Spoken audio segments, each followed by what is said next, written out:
Ésaïe, le prophète a dit, tout le corps est meurtri, plein de blessures. Tout est malade. Où est-ce que nous pouvons aller? Qu'est-ce que nous pouvons faire? Tout c'est plus grave qu'auparavant. Toutes choses sont dans un mauvais état. Le Conseil mondial de l'Église et tout organisé, athéisme, incroyant, tout est présent. Comment est-ce que deux peuvent marcher ensemble s'ils ne sont pas mis en accord, s'ils ne sont pas accordés, s'ils ne sont pas en accord? Le salut est quelque chose de personnel. Pas dans une église, mais c'est quelque chose de personnel, une expérience personnelle. Bien, mes frères et sœurs, nous avons vu. Je sais qu'il est très tard, mais reconnaissez, soyez attentifs. Cette grande lumière brille comme un signal. Je pourrais encore prendre beaucoup d'écritures pour vous montrer que nous sommes à la fin des temps. Les Juifs sont repartis en Israël. Le figuier est tendre. Il y a des feuilles. Nous voyons où est-ce que les Juifs se trouvent. Où est-ce que les Juifs se trouvent. Je peux vous montrer dans l'Apocalypse que aussi notre nation est décrite dans l'Apocalypse 13 et que ici il s'agit toujours des femmes, bien sûr. Et le psaume, le symbole 13 et l'Amérique est mentionnée dans l'Apocalypse 13. À partir du verset 11, c'est une nation de femmes. Le temps dans l'Apocalypse 13, à partir du verset 11, est décrit ici. Tout s'unit. La puissance politique et la puissance religieuse s'unissent. Vous voyez, avec le président, et Rome est de nouveau introduit ici. Montrez-moi où est-ce que la Bible a dit que le communisme va dominer le monde. N'ayez pas peur du communisme. Ne craignez pas le communisme. Non, Dieu, vous voyez, va l'utiliser pour condamner les nations, bien sûr. Mais Rome domine le monde, gouverne le monde. Vous voyez le roi Nebuchadnezzar, il a eu son songe. Et comment est-ce que les différents empires et les rois et les différents absents ont été montrés. Et cela se termine avec Rome, pas avec le communisme, mais avec Rome. Tout cela, ce sont seulement des marionnettes. Les communistes, ce sont seulement des marionnettes qui sont poussées. Mais tel que Joseph l'a dit, vous voyez, les nations sont gouvernées, sont dominées, bien sûr. Ils veulent de l'amour, ils veulent Dieu. Pas ce communiste qui ne vient pas de Dieu, non. La lumière rouge brille. Le signal est là. Oh. Ésaïe 60, verset 2 parle de cela, que les ténèbres ont couvert la terre, mais que la lumière paraîtra. La lumière se lèvera, bien sûr, c'est vrai. Le messager de la fin des temps et le message, ils doivent être ajustés à l'état actuel. Ce message-là n'aurait pas pu être apporté il y a 40 ans d'ici ou bien 100 ans d'ici, non. Le message de la fin des temps et le messager de la fin des temps doivent être en accord. Auparavant, ce ne serait pas possible. Il faut que cela soit ajusté à l'état de la fin des temps. Soyez convertis et croyez au signe de l'évangile, de l'évangile maintenant. Lavez vos habits dans le sang de l'agneau et croyez à l'évangile. Les signes de la fin des temps sont là. L'ensemencement de l'évangile a été ensemencé, a été semé. L'ensemencement de l'évangile a été semé et nous parlons beaucoup de réformés. Bien sûr, dans les endroits évangéliques, mais cela veut dire être purifié. Et je crois que nous devons être purifiés de l'incrédulité et croire à l'évangile. Nous avons trop d'idolâtrie, de doute et d'incrédulité et de superstition. On pose la question, mais pourquoi cela? Et ils sondent. Qu'est-ce que cela veut dire en grec, en hébreu? Non, on doit sortir tout ce qui est à l'intérieur et croire à l'évangile dans sa puissance et dans sa manifestation. Ces signes accompagneront ceux qui auront cru. Pas seulement autrefois du temps des apôtres, mais jusqu'à la fin du monde. Quelque chose doit être juste. Si l'incrédule dit, oui, c'était seulement pour les apôtres, et moi je prends seulement ce qui est ce que Jésus a dit en ce qui concerne le baptême. Alors prenez ce que Jésus a dit. Alors quand il parle que les signes accompagneront ceux qui auront cru. Hein? Il y a trop d'incrédules et de superstition et d'idolâtrie. Beaucoup font cette erreur. Parfois vous laissez aussi vos enfants comme ça vivre et jouer comme n'importe quoi. C'est vrai, nous ne devons pas être des fanatiques. Mais soyez certains, soyez sûrs avec qui est-ce que votre fille sort. Peut-être que vous l'avez éduquée de manière divine. Et ensuite, elle va avec quelqu'un comme ça, qui n'est pas croyant, qui ne respecte pas Dieu, sa parole. Et la vie de votre enfant est ruinée. Faites attention à vos enfants, à vos petits-enfants. Lisez Exode 32, verset 12, je crois. Purifiez tout ce qui est présent. Faites attention, n'ayez rien à voir à faire avec les choses qui ne viennent pas de Dieu. Et lisez aussi Josué. Josué a dit, Dieu vous a apporté dans ce pays. Et vous vous réjouissez. Ils ont dit Amen, de vous réjouir dans ce pays. Amen. Mais n'ayez rien à voir à faire avec les incroyants. Ne vous mariez pas avec eux, ne soyez pas unis avec eux. Sœur, si un jeune veut t'attirer dans un local avec quelque chose, n'allez pas rester éloigné de cela. Je suis à l'école. Vous dites oui, frère Branham est un vieux fanatique. Lisez 1 Corinthiens 15, verset 33 et Genèse 35, les premiers versets.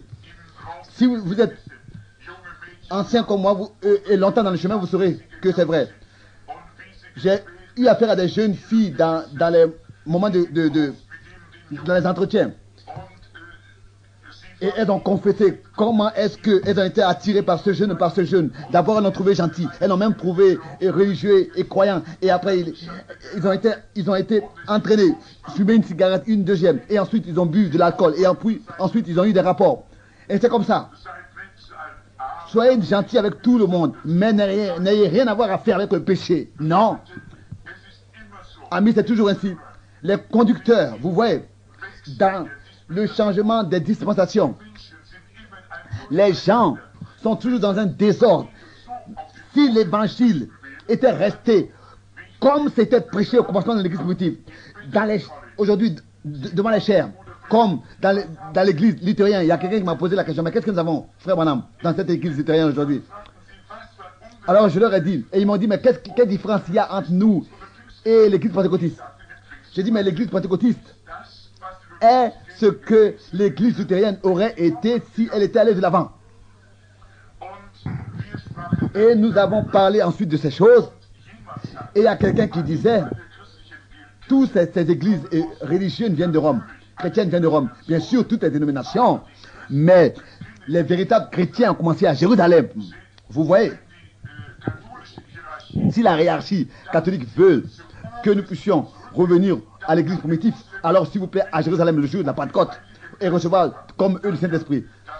Alors oui, le christianisme ne vient pas de Rome. Non, l'église n'a pas été fondée à Rome, mais à Jérusalem le jour de la Pentecôte. Si nous devons revenir à l'église primitive, alors nous devons revenir aux mêmes expériences du baptême de Saint-Esprit, de la puissance d'Ao, revenir au commencement. Il n'y a plus le droit d'avoir de différence entre nos expériences et les expériences des premiers chrétiens. C'est vrai que l'église catholique est la première organisation, la première dénomination, et elle est la mère de tous. Oui, c'est ainsi que la Bible dit. Elle est la mère de toutes les prostituées, comme dans Apocalypse 17. Oui, c'est ainsi que la Bible dit. Mais l'église catholique, elle est la prostituée, et toutes ces filles, ces protestantes, là, ces églises protestantes sont ses filles. Et la Bible dit de sortir de milieu d'eux, et de milieu d'elle, Apocalypse 18, et de milieu d'eux, 2 Corinthiens 6. Alors vous serez mes fils et mes filles. Ils ont la forme, l'apparence de la piété, mais en réunissant ce qui en fait la force. Vous, bien-aimés, méthodistes, etc., vous avez la puissance de Dieu. J'ai porté le manteau de John alors que j'étais là-bas pour prier et que j'ai prié pour le roi George. Et cet homme, le manteau de John Wesley, et cet homme qui avait déjà même prêché le matin tôt aux gens avant qu'ils aillent au travail. Et je me suis assis là-bas, devant sa chaire, là où il a prêché, John Wesley. Et j'ai prié dans la pièce de prédicateur où il priait avant d'aller prêcher. Et si John pouvait voir aujourd'hui l'église méthodiste où elle est arrivée, il a prié pour les malades et de grands signes et des miracles ont eu lieu dans son époque. Et là-bas où ils ont prêché la guérison divine. Et maintenant, l'église anglicane en Angleterre, elle a envoyé des membres là-bas et ils ont laissé libre un loup. Et ils voulaient détruire et éparpiller ceux qui étaient venus pour écouter John Wesley. Mais John Wesley s'est tourné et a dit, vous hypocrites, le soleil ne va pas se coucher avant que Dieu vous ait jugé. Et 300 morts dans le même jour. Vous voyez, un loup ou un renard. Si vous, méthodistes, vous pouviez devenir comme les pentecôtistes. Et qu'est-ce qui se passe avec vous, baptistes? Vous allez à la réunion pour quelques minutes et quand le prédicateur prêche plus de 15 minutes, alors déjà vous voulez le faire sortir. John Smith, le fondateur de l'église baptiste, il a prié, il a conduit par le Saint-Esprit les hommes à la connaissance de leur péché. Il a prié. Et aujourd'hui, on prie seulement 15 minutes. Il a prié pendant des heures et des heures. Mais le message de Dieu continue à être propagé. Israël a suivi la colonne de feu et continue à aller de l'avant partout où la colonne de feu allait. Israël, le peuple d'Israël suivait et allait. Et ils sont allés de l'avant ainsi. Ce sont les conducteurs qui ont manqué, les conducteurs qui ont causé le mélange. Vous voyez, du temps de Moïse, du temps de la loi. Il avait aussi un peuple mélangé, Dathan et Corée. Alors que Dieu avait fait apparaître son prophète. Lui, le prophète Moïse, il avait la parole du Seigneur. Et il y avait 2,5 millions de personnes qui étaient sorties et qui étaient dans le désert. Et ensuite, Dieu a pris de son esprit et l'a placé sur 70 anciens pour qu'ils puissent aider Moïse. Mais Moïse avait toujours la dernière responsabilité, car il avait ainsi dit le Seigneur. Il ne pouvait pas comme ça aller selon le groupe d'une personne. Non, je vous pose la question. Quand est-ce que Dieu a utilisé un groupe? Dieu a toujours utilisé un homme. Dans chaque époque, un homme. 2 personnes ont 2 opinions, bien sûr. Bon. Dans chaque dispensation, ça a toujours été ainsi. Par tous les âges. Et Moïse est tenu là. Vous savez ce que Corée disait? Moïse fait comme s'il est le seul qui peut prêcher. Il est le seul qui peut apporter le message. Bien sûr que la colonne de feu était avec lui. Ça, nous le savons. La lumière. Mais il pense qu'il est le seul qui peut. C'est pas vrai. Moïse n'a jamais pensé à ça. Mais il y en a beaucoup qui pensent aussi pouvoir faire cela. Non. Moïse était là pour corriger le peuple de Dieu parce qu'il y avait trop d'idées humaines parmi le peuple de Dieu. Et Dieu parlait par Moïse. Et Dieu lui a dit, sépare-toi. Et je vais les engloutir. Et la terre s'est ouverte. Et ils ont été engloutis. Ce sont les conducteurs qui apportent des difficultés parmi le peuple. C'est encore aujourd'hui la même chose. Nous pouvons venir dans cette ville. Toutes églises viendront dans les églises, dans les réunions, bien sûr. Toutes les maisons d'alcool seront fermées. Les bars et tout ça. Nous pourrons venir tous nous réunir. Mais maintenant, nous sommes divisés. Pourquoi? Ce sont les conducteurs qui ont apporté cette division. Et on fait peur aux hommes. Sinon, le peuple veut bien se réunir et s'unir et venir ensemble. Hein? On fait peur aux gens. On dit, vous êtes perdus, etc. Ce sont les conducteurs du temps de Noé, les conducteurs du temps de Moïse, les conducteurs du temps de Jésus, les conducteurs dans notre temps encore. Ça a toujours été un peuple mélangé. Et vous dites, pourquoi est-ce que tu te fâches contre eux? Je ne me fâche pas. J'ai tout fait pour aider et pour apporter l'équilibre parmi le peuple.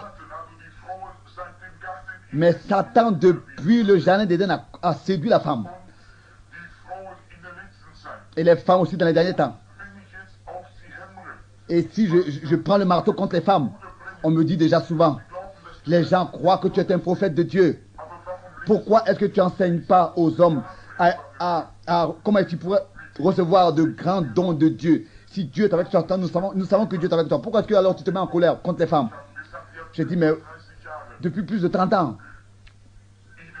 Je leur ai prêché la parole. Et j'ai dit, comment est-ce que je peux leur enseigner l'algèbre s'ils ne connaissent, ils n'ont pas encore compris le ABC?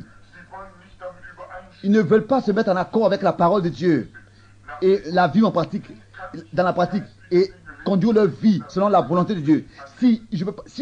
Comment est-ce que je pourrais leur enseigner les choses spirituelles s'ils ne peuvent pas recevoir les choses naturelles? Les choses naturelles, les choses de la vie, comment s'habiller, toutes ces choses. Si elles ont compris le ABC, alors je pourrais aussi leur apprendre l'algèbre. Le Saint-Esprit sait qu'il y a quelque chose qui n'est pas en ordre. Et qu'ils sont ôtés, ils sont emportés par toutes ces choses de ce monde. Vous pouvez pas comme ça prescrire à Dieu ce qu'il doit faire. C'est lui qui nous dit ce que nous devons faire.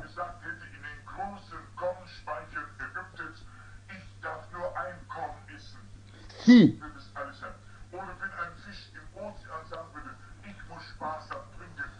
vous disiez à un poisson qui est dans l'océan, il faut économiser l'eau, attention, sinon vous ne pouvez pas limiter Dieu.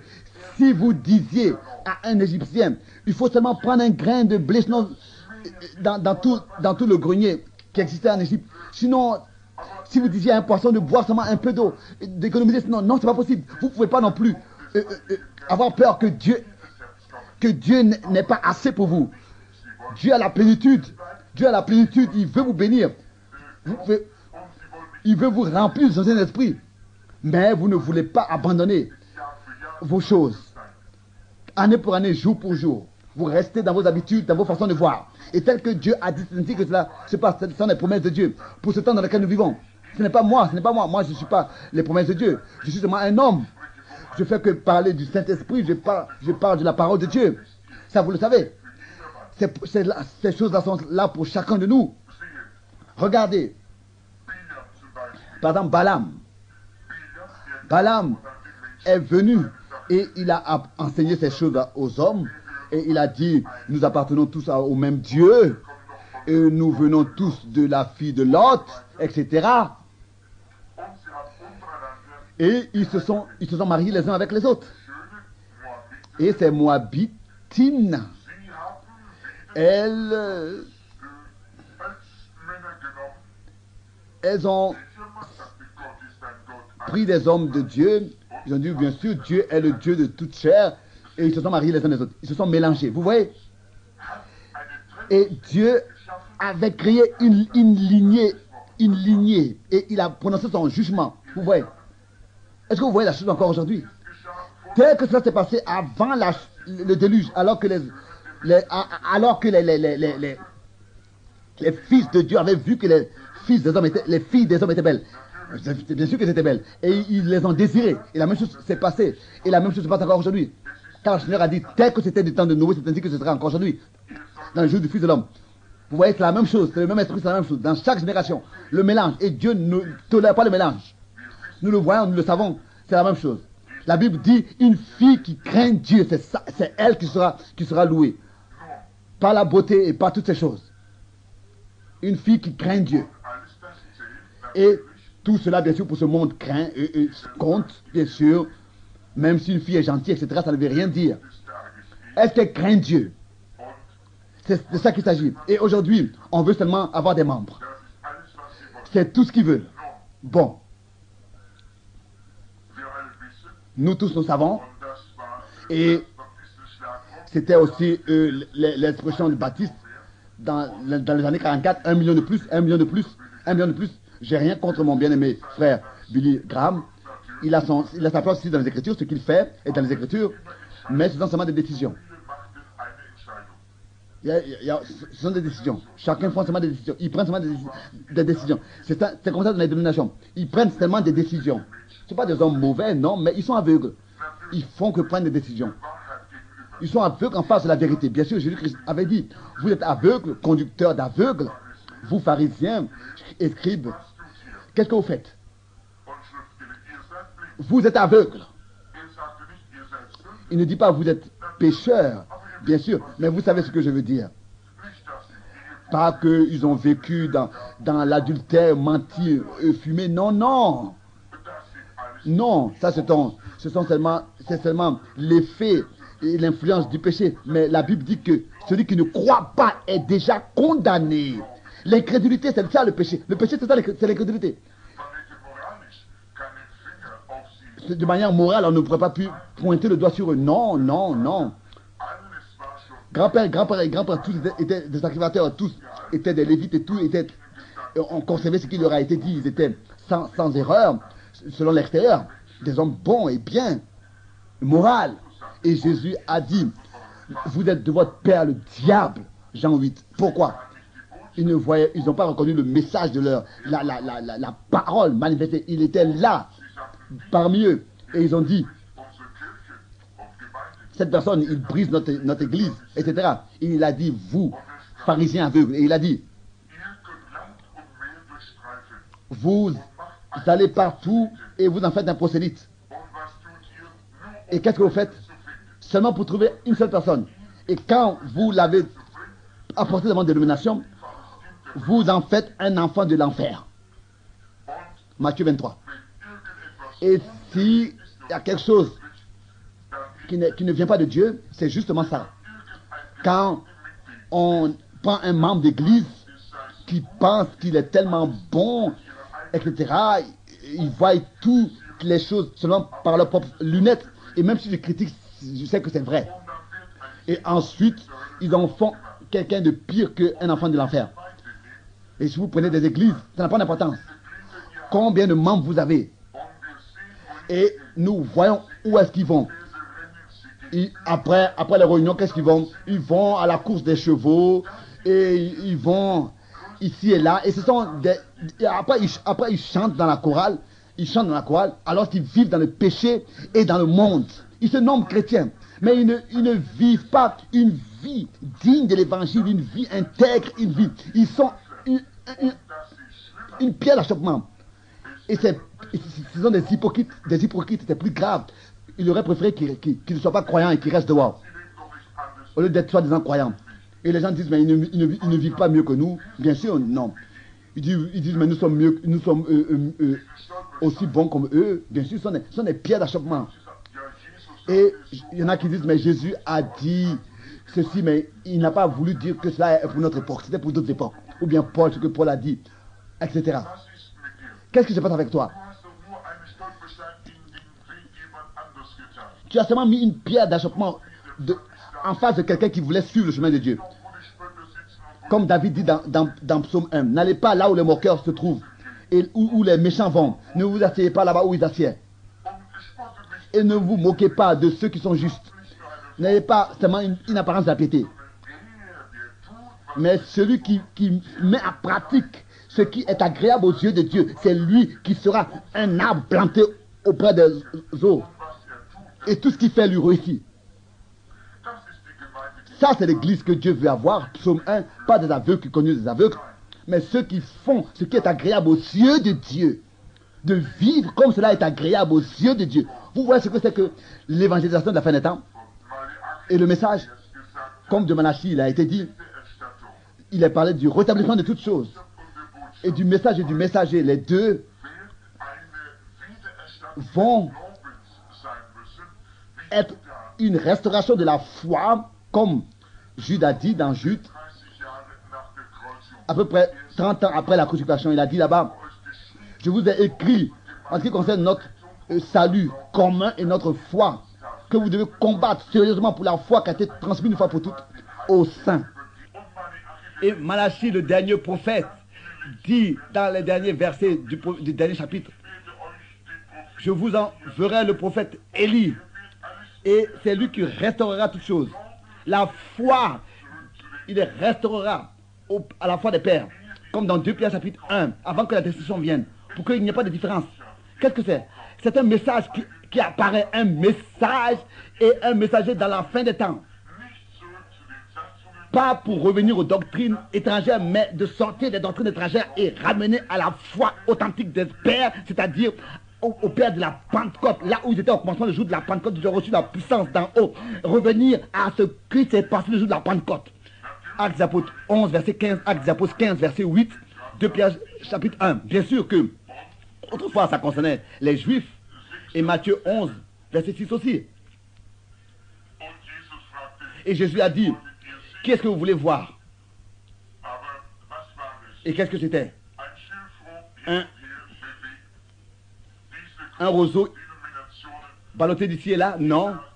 Toutes ces dénominations qui viennent et les chrétiens qui viennent et soi-disant et qui ensevelissent les morts. Non. Vous êtes sortis pour voir quoi?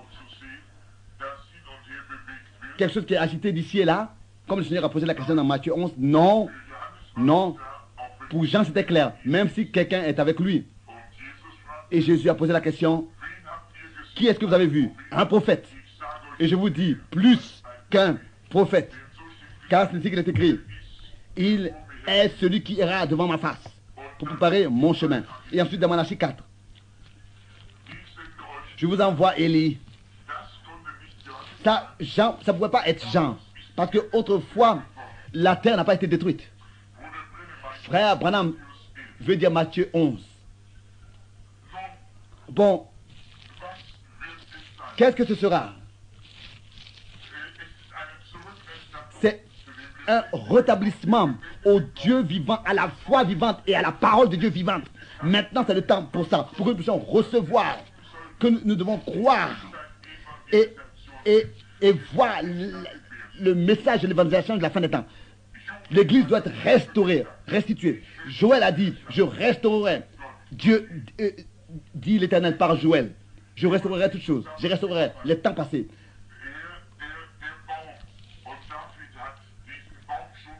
Et David avait déjà vu cet arbre. Et c'est ainsi qu'ils l'ont découpé et ils l'ont... Les Romains l'ont cloué à un bois. Et le troisième jour, il est ressuscité. David avait vu cela. Et maintenant, un arbre, comme dans le jardin d'Éden, un arbre de la connaissance et un arbre de la vie.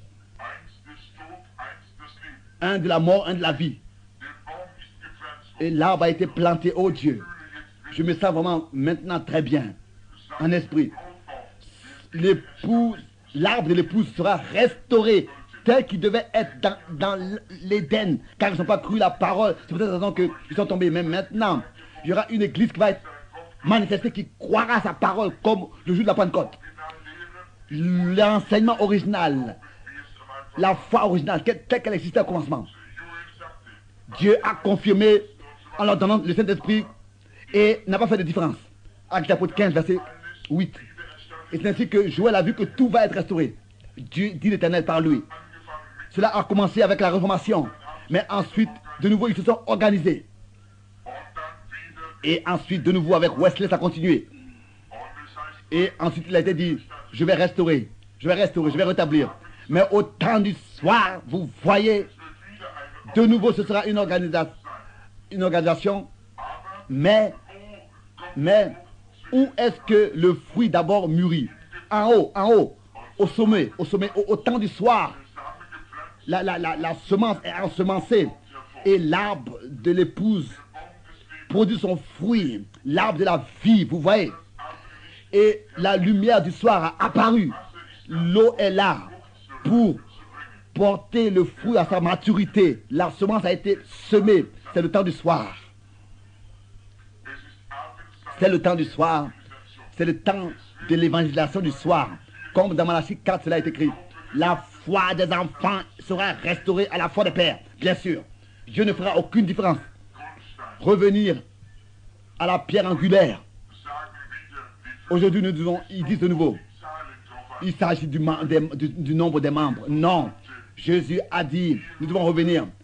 Il a dit, vous hypocrites, Matthieu 23, vous allez partout et vous faites devenir un procédé. Donc, vous en faites devenir seulement un membre de votre église. Et ils donnent du dollar pour avoir plus de membres dans leur église. Et après être devenus membres de l'église, ils deviennent encore plus graves qu'ils étaient autrefois. Ils deviennent seulement des hypocrites. Des hypocrites. Ils vont dans ce monde, ils vivent dans le monde, quoi qu'ils se disent chrétiens, mais ils ne sont pas sortis du monde, de l'esprit du monde, de la vie dans le monde. Aujourd'hui, il s'agit seulement d'avoir des membres. C'est seulement ce qui compte. Ils prennent seulement des décisions, c'est tout. C'est vrai, c'est aujourd'hui le gros mot important, décision. Hein? C'est vrai, je souhaiterais que les gens prennent des décisions pour servir Dieu au lieu de devenir seulement membres d'église. C'est seulement des décisions qu'ils ont prises. Leur nom est écrit dans un livre, inscrit dans un livre. Et on dit, as-tu accepté Jésus-Christ comme sauveur personnel? Ils disent oui. On dit, ok, alors ton nom est écrit dans le livre. Ah, ok, c'est en ordre. Et la Bible dit, même le diable croit et tremble. Vous voyez? Et vraiment, si vous avez expérimenté Dieu, alors résistez-vous. Bien sûr qu'il faut avoir un endroit pour écouter la parole de Dieu et avoir communion les uns avec les autres. Mais, comme il disait, tu fais peur aux gens quand tu parles de la fin des temps. Quand tu parles du jugement et du péché. Pourquoi? Si vous êtes vraiment croyant, alors c'est la chose la plus merveilleuse qui pourrait vous arriver, que Jésus-Christ revienne. Pourquoi est-ce que ça devrait vous faire peur qu'on parle du retour du Christ et de se préparer?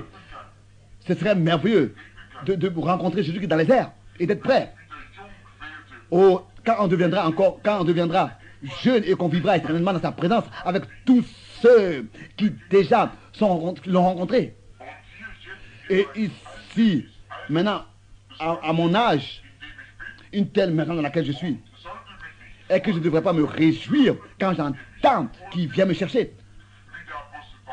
Comme l'apôtre dit, j'ai combattu le bon combat de la foi, j'ai achevé la foi, et j'ai conservé la foi, j'ai achevé le chemin. Et maintenant, la couronne de vie m'est réservée, que le juge me donnera en ce temps, pas seulement à moi, mais à tous ceux qui aiment son retour, son avènement.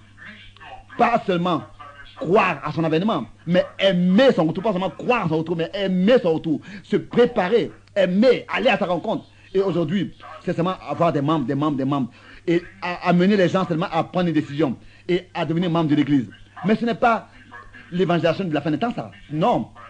Je dois maintenant bientôt arrêter, mais ce n'est pas ça l'évangélisation de la fin des temps. Laissez-moi de tout mon cœur vous parler, de tout mon cœur vous parler. J'espère que je ne vous ai pas retenu trop longtemps. Peut-être encore quelques minutes. Je veux vraiment de tout mon cœur vous parler. Et que cela n'est pas vrai. C'est seulement des décisions qui sont prises. Eux, ils acceptent de venir à la réunion. Les uns s'appellent méthodistes, les autres s'appellent baptistes, les autres s'appellent les baptistes. Ensuite, aller aux catholiques, aller aux luthériens, etc. Devenir dénominationnel. Des décisions sont prises. À quoi est-ce que vous sert une pierre si vous n'avez pas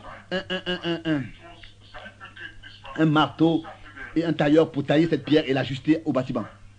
Comme c'est la même chose. Qu'est-ce que c'est qu'une pierre? À quoi est-ce que ça sert s'il n'y a pas quelqu'un pour la tailler? Alors vous avez seulement plein de pierres et ça ne sert à personne.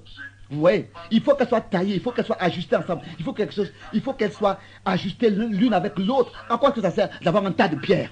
Si il n'y a pas vraiment un véritable tailleur avec un ustensile tranchant pour les former, les ajuster l'une avec l'autre, pour qu'un édifice soit construit et que Dieu puisse habiter en esprit. À quoi est-ce que ça vous sert seulement de vous décider?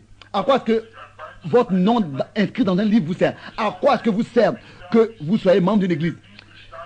S'il n'y a pas un tailleur qui vient tailler cette pierre pour qu'elle soit ajustée et devenir un vrai chrétien et être vraiment placé dans la maison de Dieu, ces signes accompagneront ceux qui auront cru.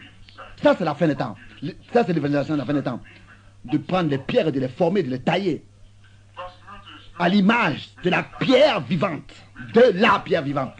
À quoi est-ce que ça sert vrai? Non? À quoi est-ce que ça sert de prendre une pierre et d'en faire un tas? J'aurais préféré de la laisser là où elle était. Si vous prenez la pierre, c'est pour l'objectif de la tailler et de l'utiliser pour qu'un bâtiment soit construit. Il s'agit que Dieu puisse marcher et habiter parmi nous.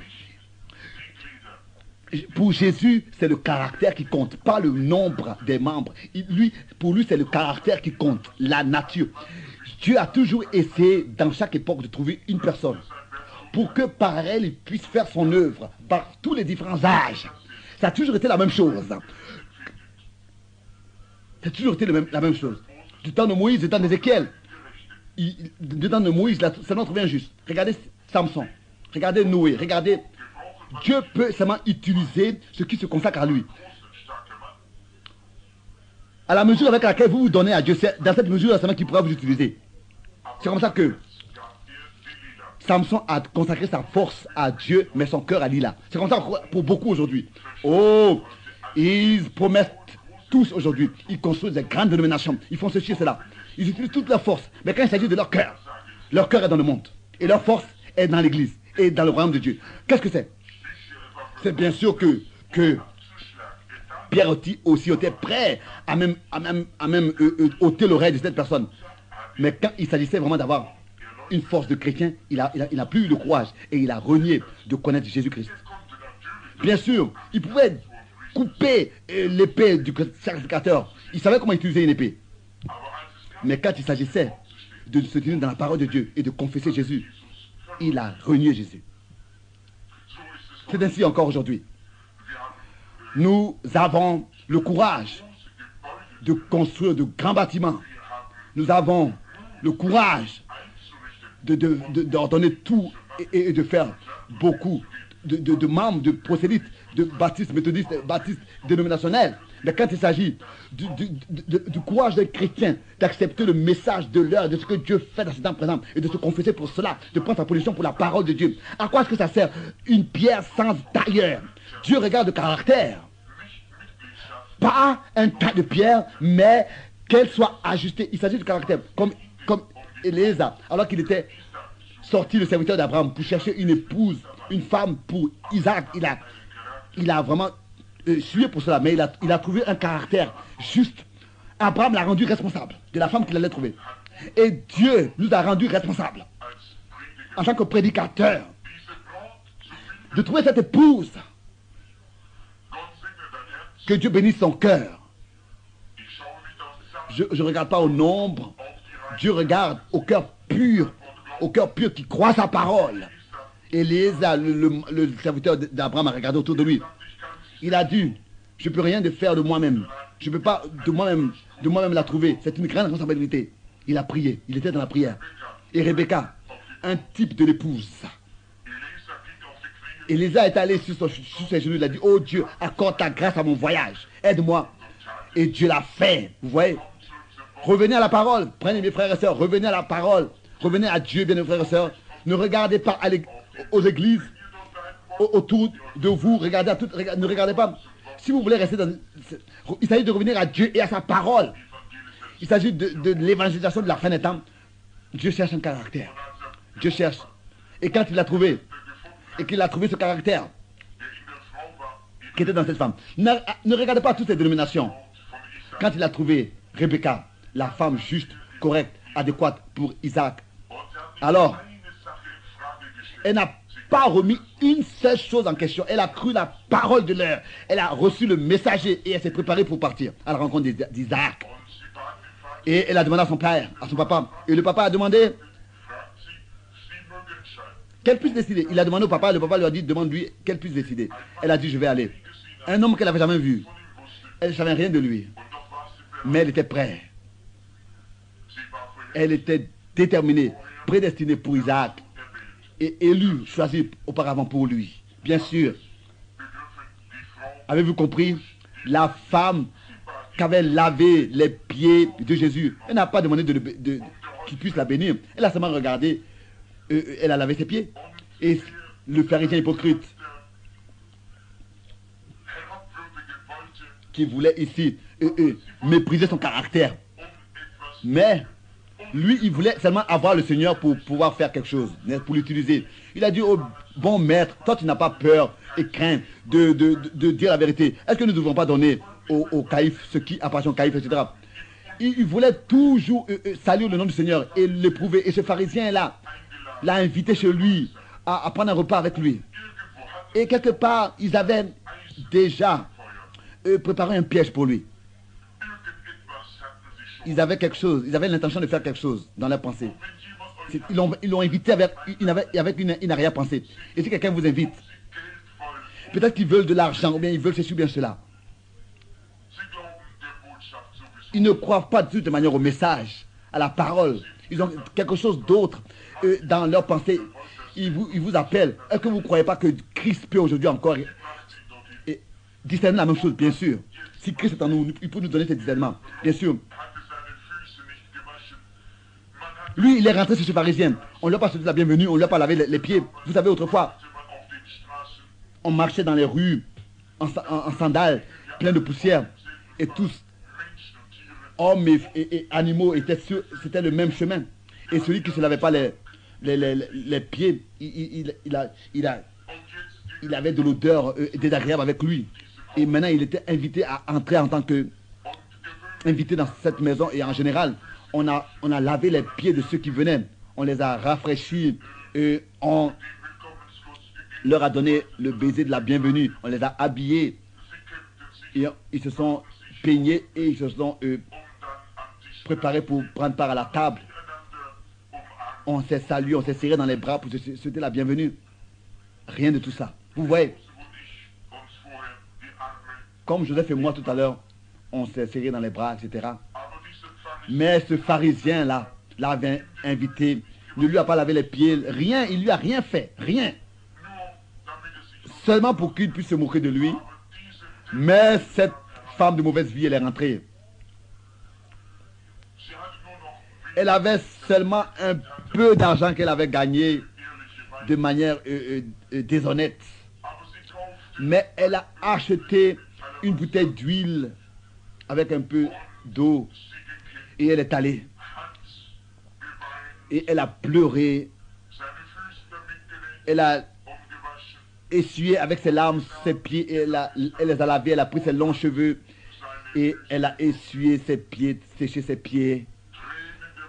Des larmes de repentance ont coulé sur les pieds du Seigneur. Elle a dit aucun mot. Elle n'a rien demandé. Elle savait, je veux seulement faire cela au Seigneur et elle a fait. Elle n'a rien demandé au Seigneur, rien. Oh, l'évangile doit être prêché. Ce que lui, il fait, c'est lui qui le sait. C'est ici l'appel, c'est ici le problème. Vous ne voulez rien faire. Les églises vous rejettent et parlent mal de vous, mais c'est un message qui doit être apporté sans importance. Ça n'a pas d'importance tout ce qui arrive. J'ai pas de grand programme de radio et pour que j'ai besoin de demander de l'argent aux gens. Non, je peux même aller là où le Seigneur m'appelle, où là seulement 5 personnes sont. Et si le Seigneur le veut, je peux recevoir 1 million et puis je peux de nouveau aller en voyage. Je n'ai pas d'argument. Non. Je veux seulement aller là où le Seigneur veut que j'aille. Regardez cette femme. Jésus n'a pas bougé ses pieds. Mais le pharisien, il pensait en lui-même. Si cet homme était vraiment un prophète, il allait savoir quelle est cette femme qui lave ses pieds.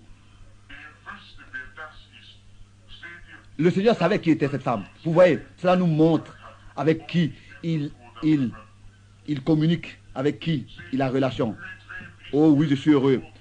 Ils ont dit, oh, regardez, nous sommes vus du peuple, nous sommes les membres de cette grande institution. Et cette prostituée là-bas, cette femme de mauvaise vie là-bas, nous savons qui elle est. Comment est-ce qu'il peut la laisser lui laver les pieds? Elle se tient au bord des rues, au coin des rues. Une telle femme de mauvaise vie. Ah, ce sont de telles personnes qui sont autour de lui. Oui, je suis heureux de ce que le Seigneur était toujours avec les pécheurs. Je suis heureux, car c'est moi. J'étais un tel homme, pas bien un pécheur. Et chacun de nous est le même. Vous devez venir au Seigneur Jésus. Vous ne venez pas pour devenir membre de l'église. Vous venez parce que quelque chose doit se passer à vous, dans votre âme. Une transformation, une nouvelle vie, une nouvelle marche de vie. Vous venez parce que vous avez besoin du Seigneur. Elle est venue sans demander quoi que ce soit. Elle pleurait. Elle savait que le Seigneur lui-même saura ce dont elle a besoin.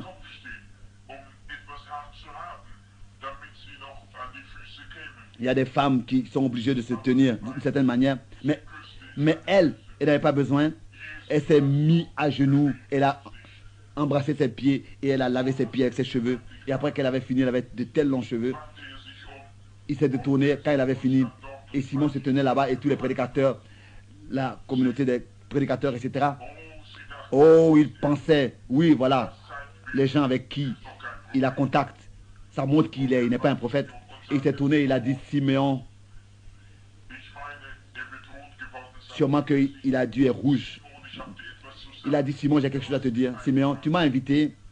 Siméon, je suis rentré à la porte, tu ne m'as pas lavé les pieds, tu ne m'as pas souhaité la bienvenue, tu ne m'as pas donné un baiser de salutation, tu n'as rien fait pour moi.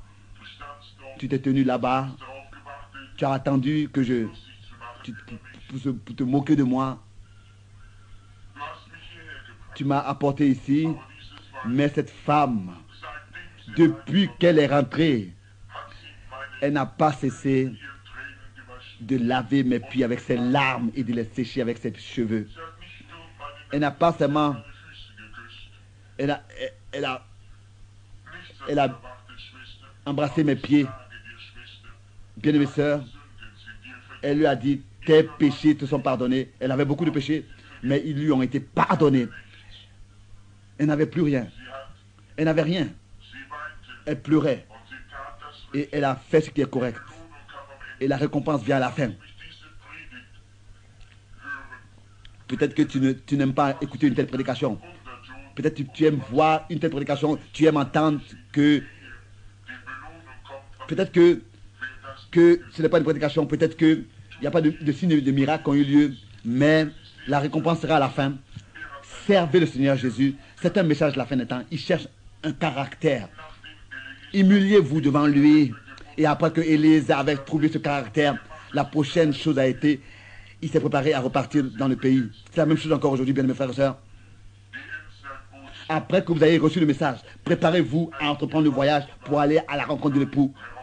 Il s'agit de sortir, comme Rebecca s'est préparée après avoir reçu le message pour aller à la rencontre de l'époux. C'est une préparation, c'est l'heure de la préparation. Elle a dit, Dieu m'envoie à Chicago, mais je lui ai dit, ne crains pas, Dieu va t'utiliser. Il s'agit d'avoir un caractère, une nature pour servir le Seigneur. Servir le Seigneur.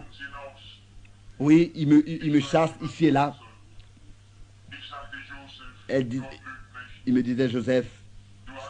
Je lui ai dit, Joseph. Il me disait, après qu'il m'a dit, on m'a chassé d'ici et là, de la réunion. Je lui ai dit, ne t'inquiète pas, le Seigneur est avec toi. Autrefois, la dernière fois à New York, le Seigneur avait parlé avec moi, mais quelque chose m'avait attiré à lui. Je ne dis pas parce que nous avons une mission ce soir, non, un travail de mission ce soir, mais je lui ai dit qu'il puisse aller à Chicago. Et je lui ai dit, si vous ne l'acceptez pas, moi je ne viendrai pas non plus. Dieu le connaît, il est un serviteur de Dieu. Pour moi, il est en ordre. Et il me disait, j'espère que Chicago sera ébranlé. Vous voyez, ça ne veut pas dire encore cela, ébranlé. Non. Ceux qui sont dans l'église doivent, de l'église doivent être manifestés cet ébranlement. Regardez, le jour de la Pentecôte, il y a eu un ébranlement. Aussi dans Actes chapitre 4, il y a eu un ébranlement. Il s'agit des personnes qui doivent expérimenter Dieu comme Apollos, comme un prédicateur baptiste qui n'était pas encore baptisé d'esprit et de feu, qui n'était pas non plus baptisé au nom du Seigneur Jésus-Christ. Ils ont trouvé là-bas cet homme. Et le nom du Seigneur lui a été révélé. Et la question a été, avez-vous reçu cet esprit? Dans le jour là-bas à Éphèse, dans Actes chapitre 19. Et la question a été, comment avez-vous été baptisé? Et ils ont dit, Jean nous a baptisés. Et il a dit, vous devez être baptisés, rebaptisés au nom du Seigneur Jésus-Christ. Il a imposé les mains et ils ont reçu le Saint-Esprit. Et ils ont parlé en langue et ils ont prophétisé. Là-bas, il y avait à peu près 12 personnes. Qu'est-ce que c'était? Ça, c'était l'ébranlement. Vous voyez, c'est comme ça que même l'enfer sera ébranlé. Si les croyants reçoivent la même puissance d'en haut, Dieu ébranle de cette manière son église. Un ange était venu, le Seigneur était venu à Abraham et à son groupe, et il a révélé les pensées du cœur de Sarah, manifesté. C'est ainsi que les deux anges sont allés à Sodome. C'est comme ça que l'ébranlement dans le petit groupe se manifeste. Vous avez vu, Chicago a reçu le dernier appel. Dieu va t'honorer. Tu as fait ce qu'il t'a dit. L'épouse va être préparée. Maintenant, nous devons terminer en ce que je dis. End time Donc le message de la fin des temps est pour préparer l'épouse pour l'enlèvement. Selon Malachie 4, la ramener à la foi qui a été transmise une fois petite au sang. Pour qu'il n'y ait pas de différence. Une fois d'un même prix. De Pierre chapitre 1. Actes des apôtres 15 verset 8. Actes des apôtres 11 verset 15. Je vais rétablir toutes choses. Je vais restaurer toutes choses. Comme du temps de Joël a dit. Joël. Ça c'est le temps de l'évangélisation de la fin des temps. Avec cet objectif de la restauration de toutes choses. J'ai dû sauter beaucoup de versets que je me suis noté. Nous croyons que nous sommes à la fin des temps. Ça nous le croyons. Même si les choses semblent comme dans ce temps que le message et le messager sont presque brisés, donc rejetés, mais comme tous les frères ici, frères Neville, etc., cela semble ainsi, comme si toutes les églises se ferment et que cela semble que tout se brise. Et que, comme si nous sommes vaincus, ne craignez pas, ne vous mettez pas en souci. C'était d'ordinaire dans un tel temps que Dieu se manifeste et apparaisse. J'ai observé quelque chose pendant un certain temps. Pensez à cela.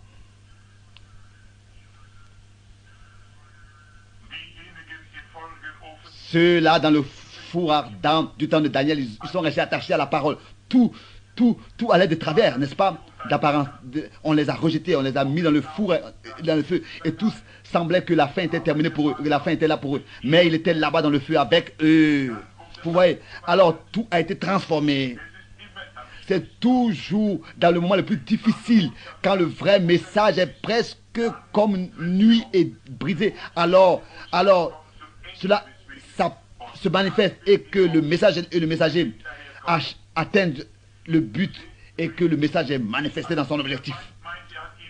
Quand l'adversaire pensait qu'il avait vaincu, et ils ont pensé qu'ils l'ont maintenant eu sur la croix, et les pharisiens et les sadducéens le haïssaient et étaient heureux qu'il soit mis à la croix.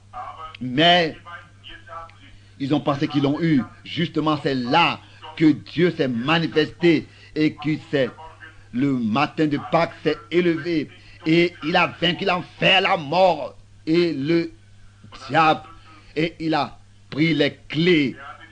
Et vous voyez, il a prêché le message, il est resté fidèle. Et dans les moments difficiles, la victoire a été manifestée. Il a fait tout ce qu'il devait faire. Et alors Dieu est venu et a apparu et a changé la scène. C'était comme Jacob aussi. Alors qu'il avait vu Ésaü, il était déchiré de droite et à gauche auparavant. Il a essayé ceci et cela pour se cacher de devant Ésaü. Et ensuite, en repartant à la maison, il a envoyé tout avant lui à Ésaü, sa famille, etc. Mais quand Jacob est venu à la fin de ses forces, et quand il ne savait plus à qui est-ce qu'il devait se tourner, alors même il a fait partir devant lui ses enfants, sa femme et ses femmes, traverser le fleuve, et ensuite, pendant toute la nuit, il a combattu avec Dieu, et dans son corps brisé à partir de ce moment-là. Mais c'était le moment où Dieu a pu se manifester. Et le matin prochain, nous l'avons vu sans crainte, comme un prince. Après ses faiblesses, après qu'il avait été lui-même vaincu, nous le voyons donc, vaincu dans le sens qu'il boitait maintenant. Il était sans crainte. C'est comme ça. Quand Jacob, d'apparence, semblait être faible et boitait, c'est là que Dieu a pu agir dans le cœur de son frère. Il n'a pas maintenant dit à Ésaü, maintenant tu es vaincu, maintenant tu es faible. Non. Il avait trouvé quelque chose. Il a pris soin de lui. Il est allé seul. Il s'est donc régénéré du choc et de sa faiblesse. Et quand Joseph aussi s'est réveillé du choc de la mort, il a pu sortir sans que les portes s'ouvrent, bien sûr. Il pouvait manger du poisson, etc. C'était le temps. Après la faiblesse, il a pu se savoir fort. C'était comme ça. Avec le messager, cela semble que vous êtes faible. N'ayez pas peur. Restez ferme à la parole. Il va apparaître. Nous voulons ensemble aller marcher et maintenant courber les têtes.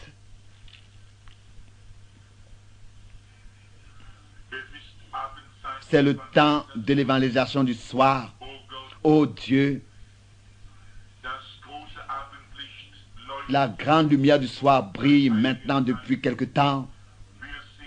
Nous voyons que tu mets tous tes efforts à ramener tous ceux, même qui étaient rongés par le cancer, sont devenus seulement comme une ombre abandonnée de la néoclinique et de la médecine. Maintenant, ils sont ici guéris.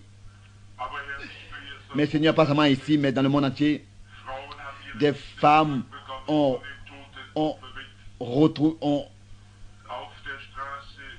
retrouvé leurs enfants qui avaient été morts. Ils sont revenus à la vie, cognés par une voiture, allongés, morts dans la rue, en quelques minutes, ressuscités. Par ta puissance, tu es Dieu. Le temps du soir est là. Tu es le même Dieu manifesté. Ça, c'est l'évangélisation de la fin des temps. L'évangélisation de la fin des temps est ensemencée. Beaucoup ne le comprennent pas. Alors qu'autrefois, tu avais apparu. Tous se sont réunis autour du jeune prophète de Galilée. Et quand tu as commencé à leur dire ce qui ne leur plaisait pas, alors ils t'ont quitté, tu es resté seul. Et pour finir, tu es allé à Golgotha. Et cela semblait comme si ce grand groupe d'intellectuels était resté vainqueur. Mais non, le matin de Pâques, les tombes se sont ébranlées, les tombes, les sépulcres se sont ouverts. Et tu es sorti avec les clés du séjour des morts.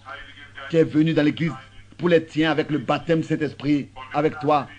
Et il a dit aux siens, allez à Jérusalem, je vais envoyer la puissance d'en haut sur vous. Tu as dit comment est-ce que le temps sera. Maintenant nous sommes à la fin des temps. Oh Seigneur, que tu puisses venir parmi nous, que tu puisses répéter ce que tu as fait dans l'église primitive. Nous avons besoin de toi, nous sommes fatigués.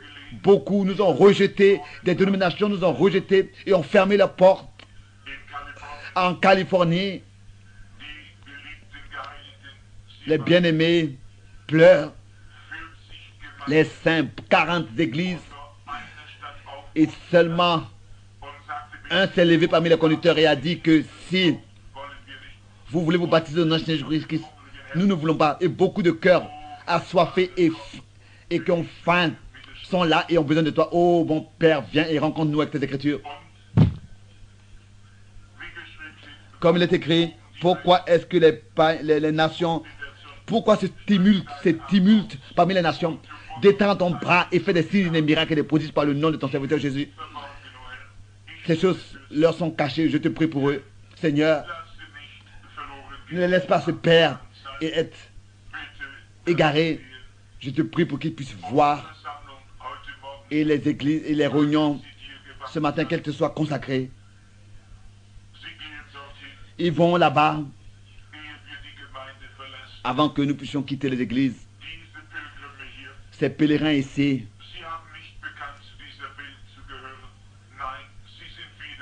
ils sont nés de nouveau.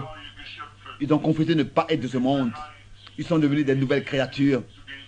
Ils sont consacrés pour aller là où tu veux qu'ils aillent. Vivre comme tu veux qu'ils vivent. Être comme tu veux qu'ils soient. Ils n'appartiennent pas à ce monde. Notre espérance est fondée dans les choses du ciel. Ô Père Céleste. Si quelqu'un est encore ici ce matin qui n'a pas encore une expérience avec toi du salut, parle à ce cœur aujourd'hui, maintenant, qu'il puisse être humble et t'ouvrir leur cœur et te donner entièrement à toi et te consacrer tout et te dire, Seigneur Jésus, fais-moi grâce, moi un pécheur. Je ne veux pas mourir dans cet état dans lequel je suis. Non. Que vous ne soyez plus comme ça, insensés, et perdez votre temps dans des choses mondaines et des choses de ce monde, les modes et toutes ces choses à suivre le train de ce monde. Toutes ces choses vont passer avec le monde. Oh Dieu, Père éternel, que nous soyons trouvés dans les choses, dans la vie qui demeure éternellement. Que nous puissions te recevoir dans notre cœur. Que tu puisses vivre par nous, que tu puisses bénir ces mouchoirs qui ont été placés là comme du temps de Paul. Ils ont pris des mouchoirs avec lesquels ils s'étaient essuyés la sueur et ils l'ont mis sur des personnes. Ils ont été délivrés de démons et guéris de maladies. Je te demande qu'aucune personne faible reste parmi nous, que le grand Saint-Esprit puisse se répandre sur toute l'Église et agir parmi nous, qu'ils puissent tous ressentir et expérimenter, reconnaître sa présence. Une tempête vient et les vagues, les vents soufflent déjà. La poussière déjà se lève, mais subitement, nous entendons le tonnerre qui roule et les nuages qui apparaissent. Mais j'ai dit que la lumière rouge brille. Nous ressentons cette fraîcheur du vent et le rafraîchissement. Aide-nous aujourd'hui. Sauve ceux qui sont perdus. Remplis du Saint-Esprit chaque cœur avant que la lumière s'éteigne. Le signal rouge de ta venue brille et le bateau est déjà au port. Les choses ne dureront plus, bientôt tout sera terminé. Et la presse va écrire qu'est-ce qui s'est passé. Qu'est-ce qui s'est passé dans les nations. Beaucoup de personnes manquent et tu vas prendre soin du reste. L'enlèvement aura eu lieu et les jugements vont frapper la terre. Les jugements vont frapper la terre. Qu'est-ce qui se passe ici? Les sépulcres sont ouverts. On dira il y a 5 ans d'ici, il est mort, cette personne est morte, cette personne est morte. Mais ensuite, ils vont grincer les dents, ils vont pleurer, ils seront perdus. Ils vont crier aux montagnes et aux collines, tombez sur nous et couvrez-nous. Mais leurs prières seront trop tard. Oh Seigneur, maintenant que ton esprit puisse habiter dans nos cœurs, en nous, et que ce ne soit plus nous qui vivons, mais que ce soit toi qui vives, pour que quand tu reviennes, notre corps soit transformé par ton esprit qui habite en nous. Oh Seigneur notre Dieu, je suis une personne étrange quand j'invite des personnes à venir à l'hôtel. Ce n'est pas comme du temps des apôtres. C'est entre vous. Est-ce que vous voulez vivre ou mourir? C'est à vous de prendre la décision. Comme le Seigneur dit, j'ai mis devant vous la vie ou la mort. S'il y en a qui sont ici qui n'ont pas encore vu ces choses et que vous voulez que je puisse penser à vous dans la prière, vous voulez devenir chrétien. Vous voulez être comme Christ, être semblable à lui pour être prêt pour son retour. C'est ça être chrétien. Est-ce que vous voulez lever la main? Que Dieu vous bénisse, que Dieu vous bénisse. Être chrétien, être comme Christ, être semblable à lui, avoir la même nature. Que Dieu vous bénisse, que Dieu vous bénisse. La même vie, la même nature, la même onction. Vivre comme lui, parler comme lui, être comme lui, penser comme lui, aimer comme lui. Sœur, peut-être que tu as beaucoup travaillé dans ta vie déjà. Regarde tes mains, oh Dieu. Peut-être que tu as éduqué ta famille beaucoup, tu as fait beaucoup de choses.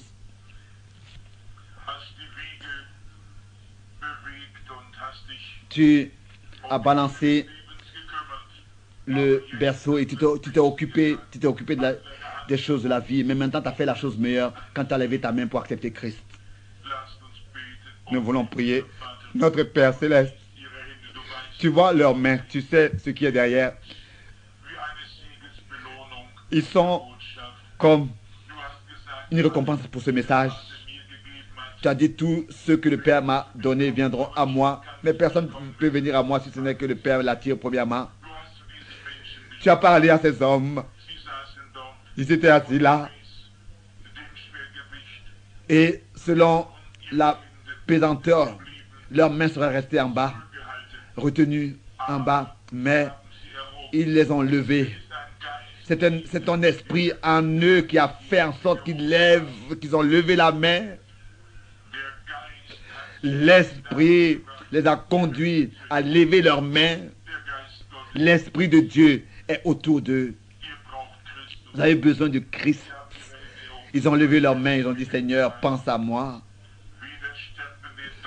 Comme le mortel là-bas à la croix a dit, pense à moi quand tu rentreras dans ton royaume. Il a dit, aujourd'hui encore, tu seras avec moi au paradis. Je prie, Père, que tu puisses en ce jour les accepter dans ton royaume, dans ta communion ici sur terre déjà, être transformé dans le royaume de ton Fils bien-aimé.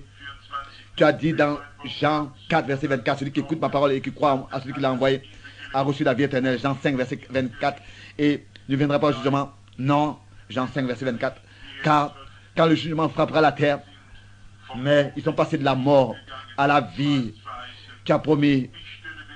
Je le revendique maintenant. Pour tous ceux qui ont levé leurs mains. Et pour ceux qui ne l'ont pas fait, mais qui sont touchés dans leur cœur, aussi pour eux, je prie. Ils te sont consacrés, ils te sont donnés. Je prie pour eux au nom de Jésus-Christ. Ils t'appartiennent. Sauve-les. Que maintenant ils puissent grandir comme des enfants. Et qu'ils puissent trouver de l'eau pour le baptême d'eau. Après qu'ils ont confessé leurs péchés. Qu'ils puissent être ensevelis dans le baptême. Et marcher en nouveauté de vie. Marcher avec les anges. Marcher dans ta présence surnaturelle, qu'ils puissent savoir que tu es proche d'eux, que tu es en eux. La chose surnaturelle demeure éternellement. Ils te sont donnés maintenant, Père. Amen.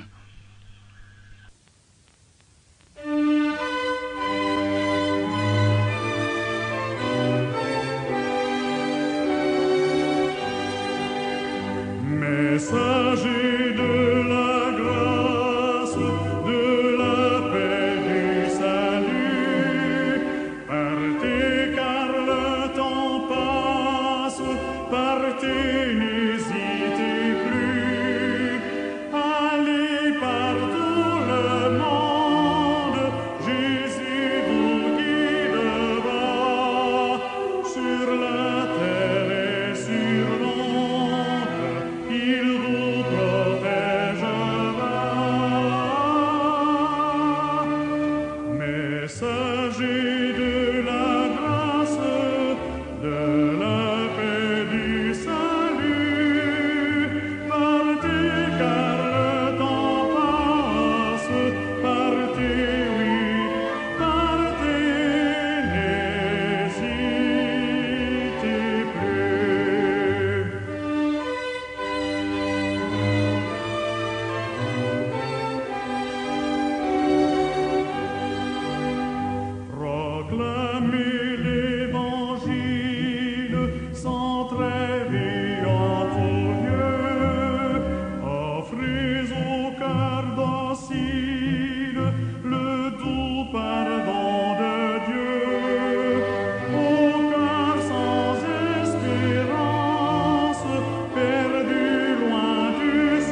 Song 5.